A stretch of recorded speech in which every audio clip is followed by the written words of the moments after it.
Hey, so just before we get started with this episode, we're going to bring up a sensitive subject here, and I wanted to have like a small trigger warning at the start. We're probably going to talk about the topic of sexual assault, at least to some degree in this episode. And yeah, just if you're not cool with that, skip to the next episode. We'll do a short recap of what happened in this one and the next one. Don't you worry. Don't you worry about a thing. See you then.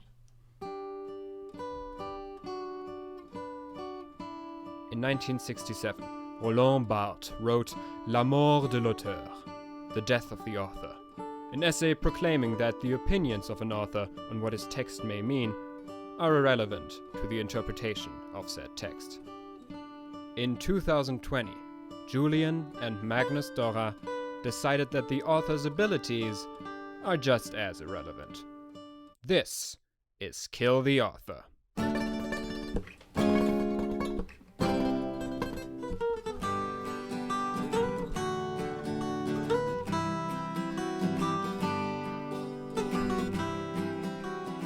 Hello and welcome to Kill the Author, episode 17. 17, yeah.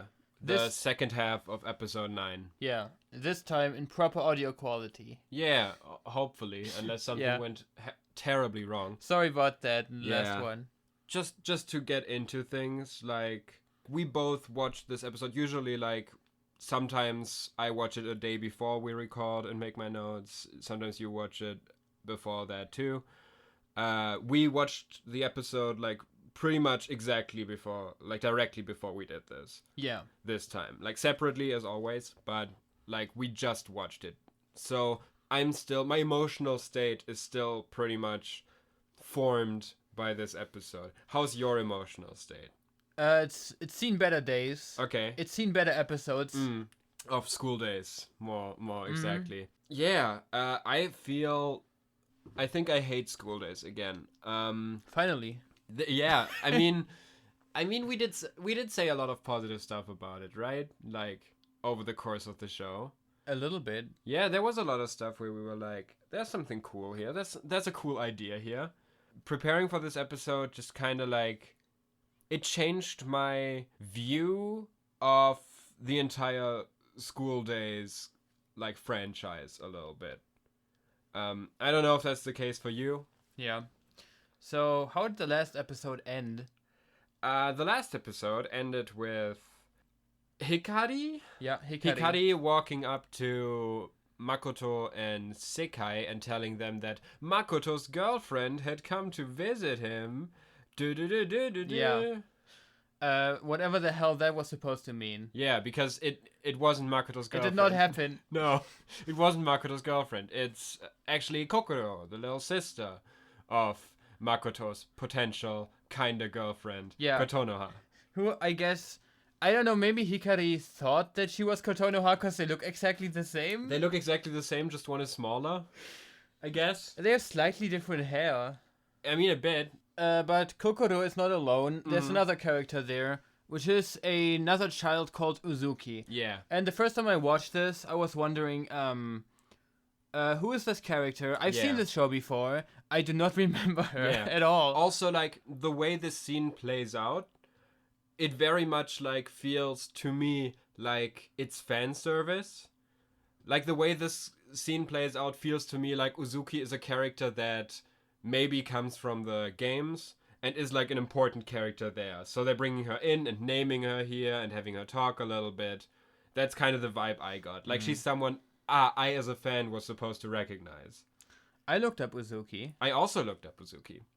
I don't know if we had found the same horrible results. I think we both found horrible results. I mean, it's kind of impossible because there's like 3 sentences on her wiki page and like a lot of them are horrible things. Yeah. So the first thing that I saw. I just want to before we get into this, I just want to ask, just real quick, is it worth it? Like, is it worth it talking about all the stuff we found out? I think so. Okay, if you say you think so. So first of all, in specifically the section about school days, all that it says is basically this scene happens. Yeah. So that's the reason I didn't remember her. Yeah, that's all she does. Because that's all she's just in the scene. That's it. Also, she's apparently not much in the visual novel either.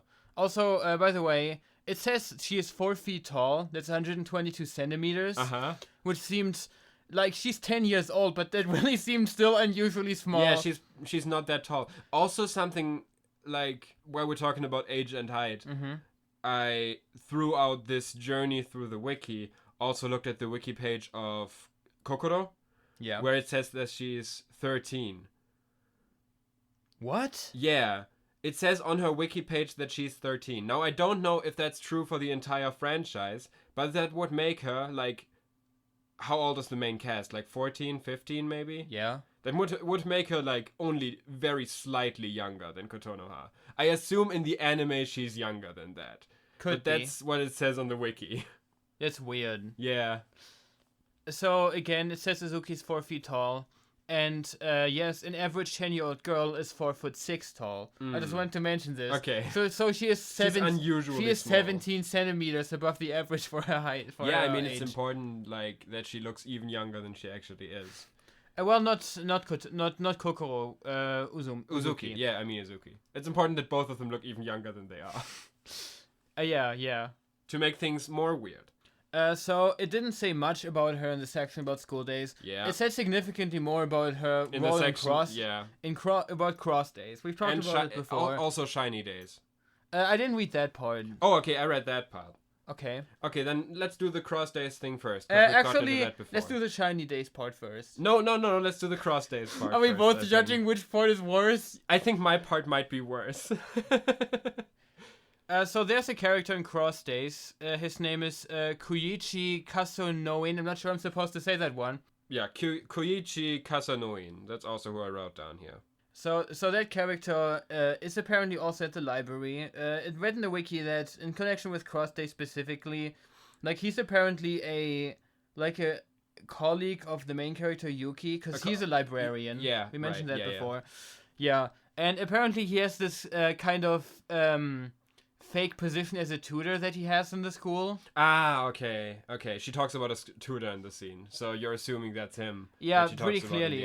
He has like a fake book club that she is in. Ah, okay. Uzuki, alongside also Kokoro apparently, and another girl called Yae, who I think is the little sister of Nanami. Okay. Okay, yeah, and this book club is fake. It's a front. For what he actually does, which are things that I do not want to say with these little girls. Okay. So that's the thing that I found out, and it made the scene so much more uncomfortable to watch, because a lot of the weird things that Uzuki says in the scene make a lot more sense with that context. Yeah. Okay, so that's the direction you went in. Yeah. Okay, so that's not nearly the worst. Oh no. Let's talk about shiny days. So we haven't talked about shiny days before, really. We mentioned shiny days in passing and also summer days. And something interesting I found out here is shiny days is the same thing as summer days. Shiny days is a remake of summer days. Okay. So basically shiny days is summer days with extra endings and extra characters you can date and stuff like that. It also takes place like slightly in the past. And my assumption is that Kokoro being 13 refers to her being 13 in summer days. Because the vibe that I get is that both Kokoro and Uzuki are supposed to be slightly older in summer days, even though summer days takes place in the past. So basically that Kotonoha and Kokoro are closer together in age.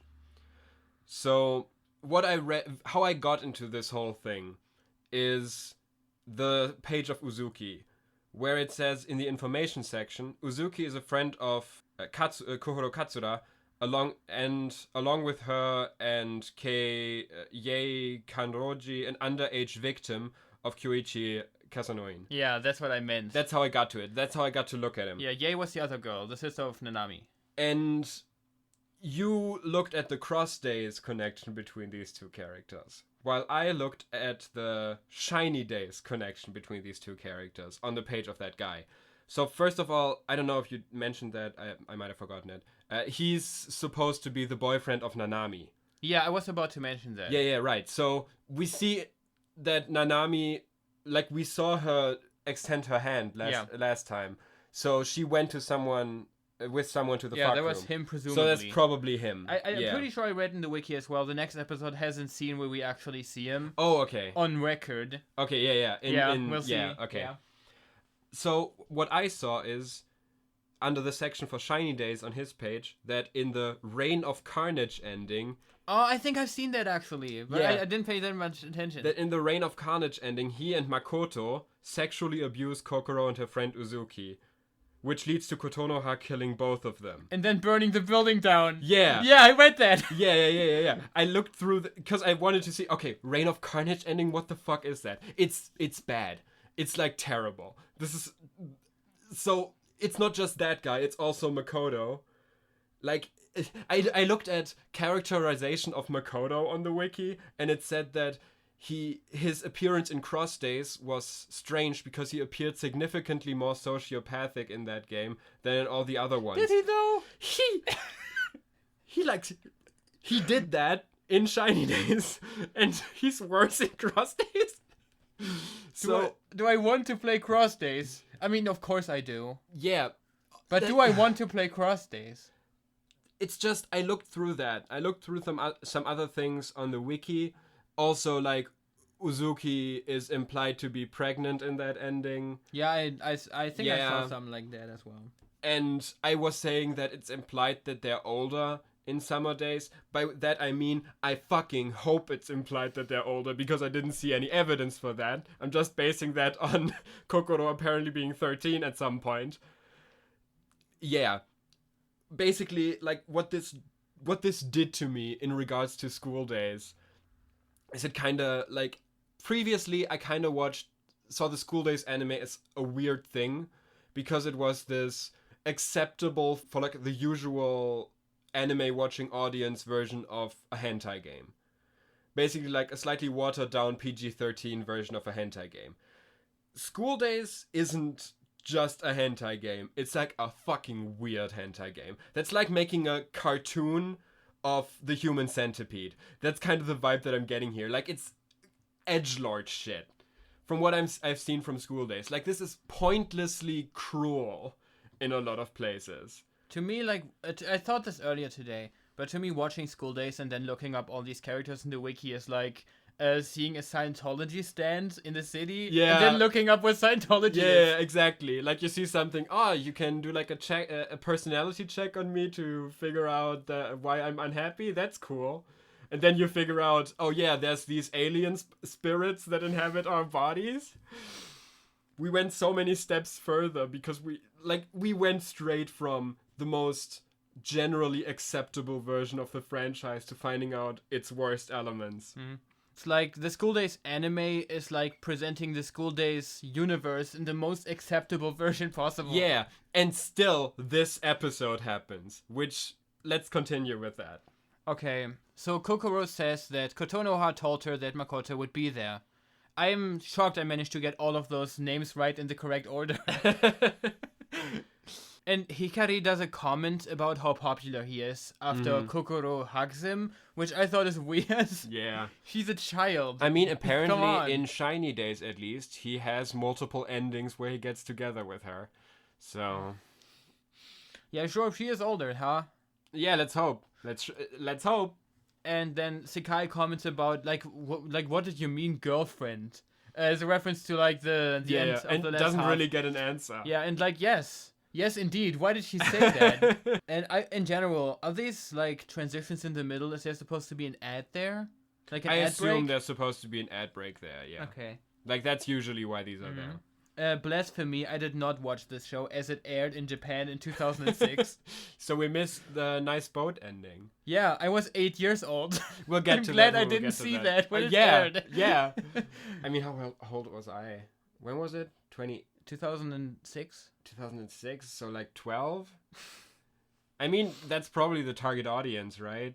Like, this is too violent for teens, but it's too sexualizing of teens for adults. What is School Days target? You know what target? I mean? What is School Days target audience? I think it's side for perverts. I think that's the audience, though. I think it's this very specific slice of otaku culture. Kokoro mentions that Kotonoha wants to dance with Makoto, and Makoto responds by looking very shocked at this, and Sekai by looking very upset. It is the usual. Yeah. Yeah, and then like They have the who's Makoto yeah, I was just with gonna say like again. Yuzuku chimes in, says, "Isn't Lisa dating Mark?" Yeah. And Kokoro says, "No, she's in love with Johnny." Yeah, it's the same shit again. Then the next line is just, it's weird, because Uzuki says in response, "That's complicated. They're grown up." I was wondering, what the hell does that even mean? I don't know. It's like she's characterized in this scene as being like wise beyond her years, kind of. But at the same time, like she responds to apparently Makoto apparently dating two different people at once. She says, "That's weird. They're grown-ups." What does that mean? Yeah, that's just what grown-ups do. Yeah, but would it be less weird if they weren't grown-ups? I don't know. Okay, I'm just gonna say, it's a cultural thing and we don't get it. That way we don't have to understand Okay. it. Kokoro looks very confused in response, and then Uzuki says, she doesn't get it. She doesn't have a girlfriend. She wouldn't know. What are you implying here? Do you have a girlfriend, Uzuki? I don't know. When Sakai says that they have cake, Uzuki says she can't be there because she has to leave to meet her tutor, who, as we now know, is this pedophile guy who has a secret group where he molests a bunch of children. Yeah. Which is great. Yeah, that made this entire scene really bad because I did this research at the beginning of the scene. Yeah, like I didn't see that part and I still thought this scene was very bad. So the next scene, we move on to a staircase. It's somewhere in the school, but I've seen it like a billion times. They recycle that shot a lot. Yeah. And Kotonoha just gets bullied, as per usual. Yeah. By the two members of Kato's squad, except for, well, what was the third one called? Kumi. She left. She left for her boyfriend. To hang out with her boyfriend instead. And the bullies basically tell her that she broke up with Makoto, right? Yeah. We have this discussion for the second scene in a row. Yeah. And Kotonoha is in denial again. Yeah, Kotonoha denies that that's not true. And then the girls say, like, if you're still dating, you should be able to bring him here. Yeah, bring him right here to us if you're dating. I have the feeling that this was that they just forgot about this because it's not brought up again. It is. Oh, is it? Yeah. When they confront her later at the desk, they bring that up again. Oh yeah, they do say that he's probably gone around with another girl already. Which they know, I think, right? They know it's also not completely true. He's been going around with multiple girls. Yeah, but like they know about what's her name again? The queen bitch. Kato. Like they know about Kato. They know what Kato has been doing all day. That's gonna become relevant again later on. That they know what Kato has been up to. Then we move on to the kitchen. We're like talking about reused shots. I've seen this shot like 4 times. Of them working in the background with the phone. With the phone in the front that's like ringing. Yeah, there's like sad music playing. Sakai is looking upset and Makoto's looking just unbothered, looking into the distance. Yeah. Life's just fine going on. Yeah, and Sakai is remembering the conversation the two little girls were having. Yeah. Well, Kokoro said that Makoto's going to the dance with Kotonoha, right? Yeah, and Sakai like demands confirmation at this point. You're going with me, right? Yeah. So he says that it doesn't really matter, right? But she says it is. It's really important. It's basically the same as announcing that they are dating. Yeah, which I've talked last episode about how I think that the folk dance thing is a really good plot point because it like forces Makoto to choose one person. So then she also even says like that's a promise then, right? Yeah. And he doesn't answer. He doesn't answer because he's Makoto. Yeah, he doesn't want to commit. Yeah. The next scene is quite something. Yeah. We're outside now on the yard. This episode punched me in the gut over and over again. We have a kind of interesting scene, I think. Yeah. With Kato and Taisuke outside. I thought it was interesting too, in the sense of like, I haven't seen these characters interact. Yeah. And they sort of have like similar issues this day. Yeah, the first time I saw this, I thought the episode would go another way. Yeah, same. That would have been better. I thought while I was watching the scene, this episode could have gone that way too. Because Kato and Taisuke they're upset. Because they've both like not. They're actually kind of bonding for a bit. Yeah. Because like they've both tried to get their dates. Yeah. You know, Kato tried to date Makoto, take him out for the dance, and Taisuke is a piece of shit. Yeah. he has been like trying to advance on Kotonoha. the difference between these two, and I think it's important because this scene is going to act like this difference doesn't exist, is that Kato didn't get rejected. Yeah. And Taisuke super got rejected. Yeah. So, first of all, Taisuke kind of explains the plot of the anime again, as per the usual. Yeah. He, like, says the obvious. Kotonoha still thinks she's dating Makoto, even though she clearly isn't. It's obviously Sekai. It's the obvious thing, and he says that he also feels bad for Kotonoha, and he thinks she's kind of cute, and then just Kato goes on this weird fucking rant. I wrote it down as Kato goes on a no means yes rant. Yeah, she basically says, so you're also into Kotonoha, and then she basically says, he's not being manly enough. You're being such a coward by accepting her refusal, by accepting her rejection. Yeah, like, he didn't ask out Kotonoha because she says she's with Makoto.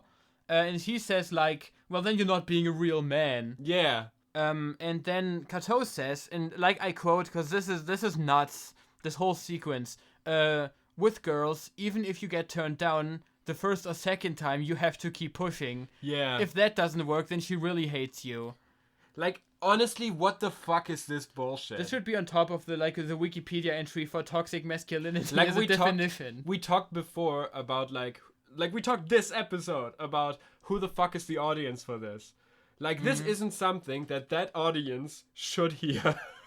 This isn't something you should tell your audience. Because, like, it's not even really portrayed as her being wrong. Yeah.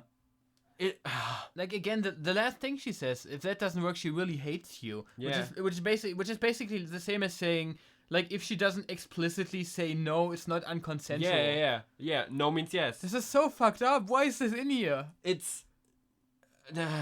I think the reason this is in here is to take away, like, if what's gonna happen with Taisuke in the rest of this episode is like specifically something that only he came up with, it's worse than than if a girl told him that that's what he's supposed to do. I think it's trying to redeem Taisuke. I think that's what's happening here. No, I mean, to me, it's more Taisuke is a piece of shit. Yeah. And another character who is a piece of shit is telling him to be a bigger piece of shit. Yeah, I think that's what it ends up with, but I don't think that's the intention. Yeah. Then she just leaves, and while she leaves, she even says, like, just looking at him pisses her off. Yeah, because he's such a coward. Yeah. And then she tells him that she's gonna go ask out Makoto now, and he should go and ask out Kotonoha again. Yeah. Yeah. And they wish each other luck. Mm-hmm. And, like, something that I thought of, because this whole thing kind of seemed weirdly uncharacteristic for me. Not because I think Kato isn't that terrible a person, but it was just kind of... It felt like it came out of nowhere. Why is she suddenly giving this guy a pep talk? I feel like maybe she wants...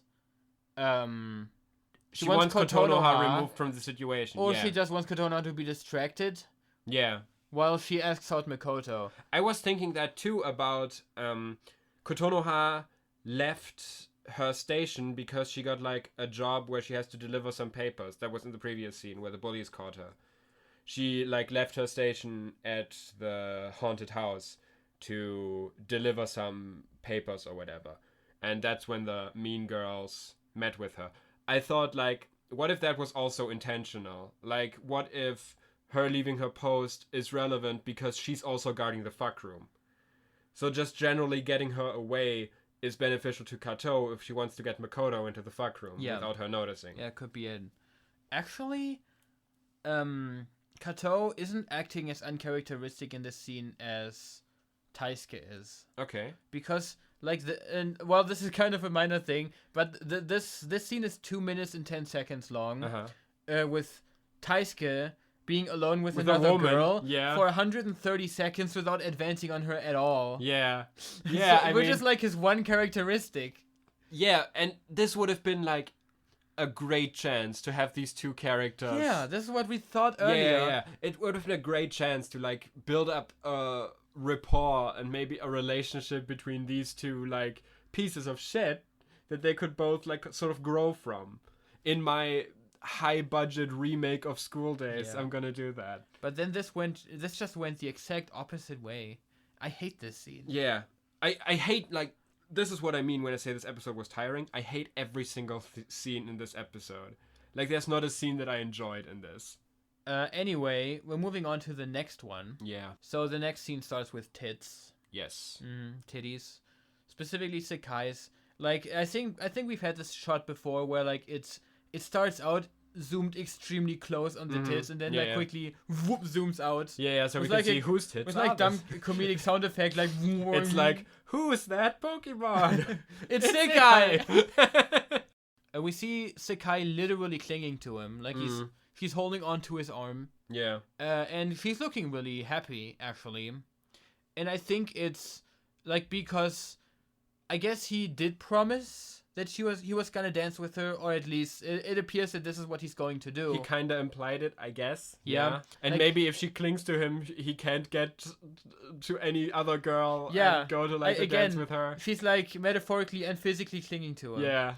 And I think she believes that the dance is just how this whole debacle ends. Yeah. Like with him like publicly finally dating Yeah, her. like at that point he has to have made his choice. And all the others will know he has made his choice and like stop going for him. Yeah.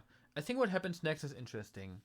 Sakai leaves. Hikari shows up around the corner. Yeah, she has to handle something. He sighs. And then he finally sees that his phone was buzzing the whole time. In that same reused shot.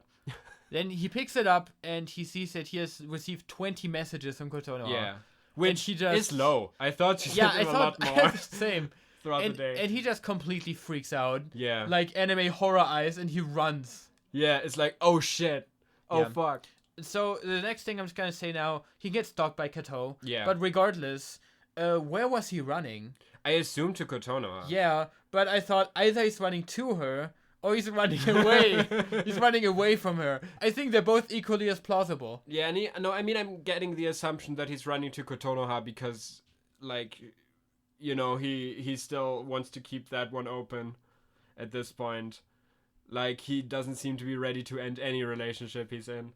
So Kato stops him, and then we get, like, a Dutch angle of doom as she approaches him slowly. And performs the sacred fuck room rite. Exactly. She holds out the hand to him. And there is a note in there. Mm-hmm. There's a note in her hand. I didn't notice that. Because we've mentioned this in the last episode. Yeah. How when we saw the ritual being explained with Nanami also holding out her hand with a note inside. The note wasn't explained, so we thought maybe this was just random. She just randomly had a piece of paper in her hand as she did that. But I guess the note does mean something. Yeah, I don't know what, because we don't read it, but... Also, Makoto makes a comment like, punch? Yeah, what? He makes a comment like, are you trying to punch me? What a punch? Like, does he not know the sacred rite of the fuck room? Apparently he doesn't. Heretic. He seems very confused by the fuck room in general. Yeah. It's clarified more later that he just does not know about the fuck room thing. Which is, I mean, apparently before this semester, he never had anything with any girl. So... Yeah. And now they're all horny for him all of a sudden. We mentioned in the last episode that there was a scene where we thought that he referenced it. Which is specifically when he asks Sakai if they want to take a break. Right. We thought he was referencing the fuck room. True, but he didn't know. We now know it. that he didn't know about it. But he probably Maybe he just wanted to go for a broom closet or something like that. Yeah, just a regular fuck room. Just a regular fuck room, not the sacred fuck room. And then I think what's important is he doesn't grab her hand. She grabs his. Yeah. And then runs off with him. So, at this point, she has already broken the sacred rules of the fuck room. Yeah. Because he does not lead her there. She leads him there. She pulls him into the room, explains what the fuck room is about. Yeah. I guess then she assaults him. Yeah, like she asks him... She, like, reveals her feelings to him and asks, do you want to be more than friends with me? And he's like, no. And she's like, okay, so you're saying no. So, like, we already have the same thing that she said to Taisuke before. He already said no, and she keeps persisting at this point. Yeah. She, like, keeps begging him the question. Okay, so do you say no? And he said, well, I'm not sure. And then she assaults him. Like, hey, at least she also plays by her own rules of basically assault. Yeah, she like pins him down on the bed. She's lucky that he seems to be okay with that because he stupidly smiles up at her. Then we move back to Kotonoha. Yeah, this scene is intercut with a scene with Kotonoha. She was being bullied by the two girls from before. My notes say, meanwhile, Kotonoha suffers. Yeah, you're right. Hey, yesterday was Mean Girl Day. Yeah, true. Yesterday was Mean Girl Day. We didn't even see the movie. Ah, man, we missed it. It was October 3rd. It's Mean Girl Day. Yeah, the day where she asked what day it was, and it was October 3rd. It is also the national holiday of Germany, but Mean Girl Day is significantly more important. Yeah, Mean Girl Day is more important. Anyways, Kotonoha suffers as the mean girls like nag her about reminding her that Makoto didn't show up. You're right, it does come up again. Yeah, right. That's the point where it comes up again. And in their scene, we basically have an implication that, like, it's not stated outright, but the mean girls are clearly, like, one of them stops the other one from saying something. Yeah, the first one is about to don't you know that Makoto, and then gets cut off. Yeah, and which I assume is don't you know that Makoto is right behind you in the fuck room. Yeah, probably, but then she gets cut off by the other girl. Yeah. And I think the reason isn't because she's not supposed to know, but I think because, like, we see her eyes that she's, like, about to cry. Yeah. And I guess they actually felt bad. That's the implication that I got. Yeah. Maybe their morale, maybe whatever their current morale value is lower when their leader is not around. Don't they know that their actions have consequences? Well, now they know, but I don't think it's going to inspire great change inside them. So the next scene is, like, also the last scene. It, like, keeps switching. The music starts playing. Yeah, we also credits. we see it just to make it clear. Makoto's definitely having sex in there with her. Yeah. We also we see that they've had sex. We're already the scene starts after it. We see her, like, buttoning up her clothes again. They clearly have had sex. Yeah. And then like, she leaves. No. Yeah, they have a very small conversation in there. He leaves. Yeah. Right. Basically, he said it's implied that they've had a conversation before the scene started. Because I think he responds something like, well, I told Sekai I'd go to the dance with her and something. And they have this short conversation where she kind of, like, accepts that he can't be with her right now, that he has to go away and can't be seen with her, which, like, is kind of weird to me. Like, from what I gather from her, it seems to be more important to her in the situation that she told him her feelings than to actually end up with him. Because she seems to be pretty cool with not being allowed to go to him to the folk dance with him. Yeah. She has, like, a sad look in her eyes, but that's basically it. We see a bonfire being lit outside. The festival is starting now. Yeah. And then we get a scene with Kotonoha. Yeah. She approaches Taisuke and asks him where Makoto is. Yeah, she goes basically back to the cafe. Yeah. Mm-hmm. Which is Makoto now, like, it's dark now, sun's setting. Yeah. Festival's over. Taisuke is alone there. Yeah, Taisuke's alone. Kotonoha asks him where Makoto is. And then he basically tells her that Lisa went to the folk dance with Morg. Yeah. At this point, like, he tells her, like, she denies it again. She's in denial. She's like, no, why are you lying to me? And he, like, walks up to her and tells her, Makoto betrayed you. And that's where the credits roll. Yeah, that's where the episode ends. The anime ends. Like, Makoto has chosen Sekai. They're together now. This is the big deciding moment, and Makoto has made his choice. He won't be with any other. And Kotonoha is accepting the truth now. That she can't deny it anymore, and that Taisuke tells her. Yeah, well, I think we've been too rough on this show that it ends right here. Yeah, it's a pretty solid. Like, let me just live in the universe for a second, where that's where the anime ends. Just that would be nice, right? So that's not where the scene ends. No, that's not where the scene ends. No, but that would be great, right? That would be great. Yeah. So then he basically starts hitting on her again. Yeah. But he's more persistent this time. I mean, hitting on her goes a bit far, maybe. Like, she seems, like, very much broken in the situation. Her face is expressionless. He hugs her tight to him and tells her that he loves her. Yep. And she's blank. She's saying Makoto's name, defeated. And we see Makoto and Sekai dancing outside. Yeah, in front of the fire. Having fun dancing together. And then we see Setsuna in the background watching them. Dobby was watching. Yeah. And she's repeating the thing that she said before. Yeah, in her well, stage, that, you know, on stage in her vision. in her vision that she had. The flower thing. Yeah, the flower thing. And then I see like two different options for why this is. The one is that she thinks what happened now, what is happening right now, is a result of her kissing Makoto and being caught. Okay. Because like this is what she says, like she would have gotten away with it if no one had seen what happened. Or she might also be, or she's commenting like on her role in general in this relationship. Okay. Because she was like constantly bringing them together, Sekai and Makoto, driving Kotonoha and Makoto apart, and this is what she's commenting on. I'm not entirely sure. It seems like her whole text is about, I never wanted to hurt anyone. I just wanted something nice. I just wanted to look at the flower and something like that. I think what this references is she's happy seeing that these two people who are important to her are finally happy and together. I think that's what this is. This is like, I never meant to hurt. It's like a confirmation that what she has been trying to do actually never hurt anyone. Didn't hurt anyone. But I think that there's a negative connotation to it. Just because of the way it was represented in the like the Vision musical that she had, where it was negative. Sure. Maybe she like kind of knows what's going on to a degree, like the damage that she did to Kotonoha, maybe the damage that she did to Kato, Taisuke, everything else that was going on. Maybe she does feel bad about it. Now she's like weighing whether it was worth it. That might be it. For me, it felt more like I'm getting the feeling that she's of the opinion that everything's fine now. But I think both interpretations are valid here. We don't really have a basis. Yeah. And then we see them dancing together again, and Sekai again asks for confirmation. She asks him again, "We are dating, right?" And he like looks away from her. Yeah, he stops smiling. He stops smiling because now it has to be serious again.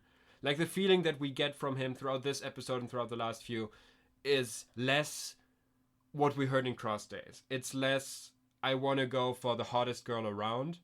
It's more, I want to have fun and not commit to anything. Like, not just in sex. Like, with Sekai, what he likes about Sekai is that he can have uncomplicated fun with her. I'm getting the feeling that his issue is if he has to commit to anything.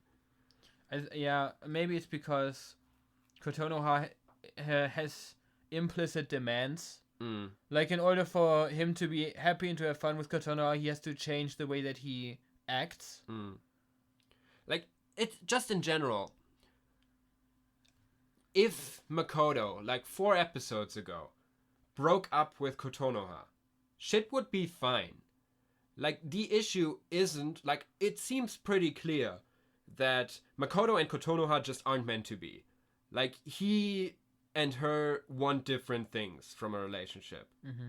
And if, like, a whole while ago, before shit got this dark, he broke up with her, shit would have been fine. Like, he clearly seems to be much happier with Sekai. He clearly doesn't seem to be interested in a romantic relationship. He just wants to have female friends and sex. That seems to be what he wants. Like, maybe an open friendship. But he doesn't seem to be interested in a commitment of a relationship. Yeah, if he could have just broken up. If he could have just broken up. I feel like we're being really kind to Makoto right now. And I do not like this. I don't want to be kind to Makoto. Like, I think it's relevant, and there's going to be something in like a little second that's going to also come into this, that the anime is in a way a sanitized version of what the games do. And I think that also comes down to Makoto being a lot more sympathetic. Like, I'm not trying to be kind to him, it's just I think Makoto could have been redeemed if some things happened differently. If he had like fucking put his foot down and said no to someone at some point. But he doesn't want that. He doesn't want commitment. He wants to have everything open to him. And that's the core character flaw that leads to all of the suffering in the anime. Yeah. And talking about sanitized portrayal of absolutely heinous things, we see Kotonoha and Taisuke together one more time at the end of the scene. Kotonoha saying Makoto's name, and then we see like an image of her bow falling down onto the ground. Yeah. And there like being red waves coming from it, like when a droplet falls into a pond. And the end credits music plays us out into the end credits. Yeah. And we don't really see what happens here. But it like the implication is that, Taisuke forced himself on her. Yeah. That Taisuke is assaulting her in this situation. And we'll get confirmation of that at the start of the next episode. That's not just a theory. They show that at the beginning of the next episode. Mm-hmm. Yeah. Isn't it weird that this show has 2 very uncomfortable sex scenes in it that like before this episode you would not guess would happen at all, right? Like, yeah. You would not think that Makoto would have anything with Kato before this episode. Yeah. Or Kotonoha and Taisuke. Yeah. Specifically that one. This is a weird episode. It's also like, we have this scene before that we talked about with Kato and Taisuke talking about like being persistent. Yep. And I mentioned before, like, their situations are completely different. Because Taisuke was actually rejected and she wasn't rejected by Makoto. We know that Makoto would just bang anything that walks. Mm-hmm. So, like, their sex scene, it begins in a sort of, like, weird non-con way. But, like, we see very quickly from how it's portrayed that Makoto's into this. He just, he put up the token bit of defense of, oh, no, I promised Seika or something. But he doesn't seem to have an issue with the situation. With Kotonoha, we don't have the slightest bit of implication that she would in any way be interested in this. Yeah. Like, she's clearly being taken advantage of in this situation.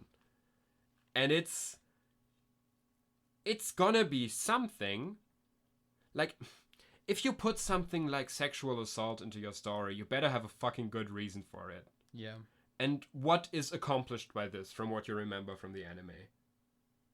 Like, basically only that Kotonoha acts pretty traumatized for the rest of the anime.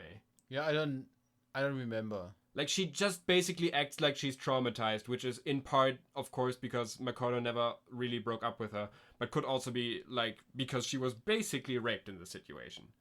This doesn't do anything. Like, we didn't need that scene for her to be traumatized by how Makoto treated her. This is literally just edgy garbage that kind of makes light of something that's honestly terrible and doesn't have any fucking reason to be in the story because the story isn't interested in exploring it at all. Yeah. The horrible implications of what happened here. And they just don't do anything with it. Like, Taisuke doesn't face any repercussions. Taisuke's gonna be barely relevant for the rest of this anime. Like, from what I remember, he, like, shows up once or twice, maybe. Like, what's the value? What were they trying to do with this? I don't know. Like, wouldn't it have been much more powerful to have Kotonoha just standing at a window up there and watching without having met Taisuke at all? I mean, haven't we mentioned before that Taisuke is not relevant for his plot in the first place? Yeah, and this scene could have been stronger without him. We've had a conversation about this, like, off camera, yeah, off microphone. Yeah. Like, if you could fix school days, what would you do? Yeah. And all of the things that we agreed on was just remove Taisuke from the plot. Yeah, remove Taisuke is an easy choice because we don't need him. We don't need him for this, which is arguably his most plot-relevant moment. And we don't need him for anything else either. Also, I'd cut Setsuna, but that's beside the point. I think a lot of the situations would have been much more interesting if the agency came from Sekai instead of Setsuna. Yeah. But if she, like, did things on her own accord. Yeah. Like, if she did morally questionable things on her own, that would be more interesting than having her be this passive. Also, let's make Makoto more likable and just the characters more interesting. Or just lean completely into Makoto being a piece of shit. Like, lean more into it. Okay. Like, with it actually being the point. Yeah. That he's a piece of shit. This is the setup for our next podcast, Fix the Author. Our next podcast, we're the author. I don't know. Do you have anything about the end credits? It's a song. Yeah, I wrote something down about it, actually. Oh, what did you write? Yeah, for the first time ever, I wrote something down about the end credits song. I haven't written anything about the end credits for a few episodes. Yeah, the end credits song is actually, like, relevant in this situation. Ah. Yeah, the end credits song basically the lyrics are like written like an homage to a past relationship, but like it's very explicitly Kotonoha singing about her relationship with Makoto. The lyrics, basically that she's filled with anxiety that this guy she fell in love with doesn't love her because he met someone else who's more important to him, and that she like for a long time has been thinking, what if my feelings were never returned to me because this guy gave them to someone else. Like it kind of, I like to think of it as like giving a bit of an insight into Kotonoha that we never get, which is like she's been pretty sure this was happening for a long time and has just been trying to deny it to herself, trying to lie to herself. Because we've had implications of that earlier. Just since the school festival started, it's been just denial, and we haven't had any idea of what Kotonoha is thinking, really. Is School Days like a wasted potential, or is it just a waste? Like, is there something in the plot that is actually worth exploring, but the show doesn't? I think I'm kind of poisoned to that question, because we've done this fucking show. Like, we've looked at the plot as deep as we could, and I feel like the way we did this really changed how we watch the plot. Because I know when I watched it for the first time, I just thought everything is garbage. But I think looking at this piece of shit from a perspective of someone who actually tries to understand where it's coming from made me think that there is something salvageable in there. And I think that's something that doesn't just apply to School Days. Or just with things I've already watched a lot of times. Like, I've talked before about how much I love The Room. One of my favorite movies of all time. Because, and having watched it as many times as I have developed an appreciation for this story in a way that I'm thinking about, like, what could one change to make the story flow better, to make the story work better. And I think most stories that someone tells have an idea in there that this person was passionate enough to tell, even if they don't develop it into something interesting. I think a good story can be made from anything. School Days doesn't tell a good story, but it has themes in there that could be so much more than they are. But I don't think exploring these themes is what the anime was ever trying to do. I think I'm trying to see a drama in a fucking harem. Yeah. I don't know if there's much more to this.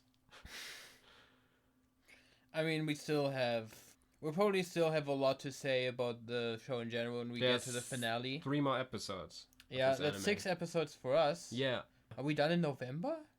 We might be, yeah. Oh my god, what am I gonna do after No, we do 1 episode every 2 weeks. Oh yeah, right. So that's 3 months. We're gonna be done in January. Okay. Okay. It feels strange. It feels strange. I'm excited to watch the show after we're done. I'm excited for the finale because I remember I didn't watch this anime alone all the time. Like, I watched it with multiple friends. I had to show it to them after I watched it the first time just to see their reactions to it. And I remember that their reactions to the finale were often quite positive. Like, in a mean-spirited way. Yeah, I can see why. And my reaction to the finale was always that I fucking hate it. And I'm interested to see how my opinion has shifted after all this to when we watch the finale again. Mm-hmm. I mean, how you perceive the finale is probably also modified by whether you've just watched 4 hours of School Days non-stop. For sure. Because usually it's the last thing, it's 5 in the morning. Yeah. We'll get to that when we get to that. But until then, have fun. Have fun. Keep the author dead. Yeah. Have a nice 2 weeks until you hear from us again. We've been pulling this through. We've been doing this for 4 episodes now. This actually keeping to our schedule. Yeah. We're doing great. We're doing fine. We're doing it. We're gonna hear from you. You're gonna hear from us in 2 weeks. Until then, bye-bye. Bye.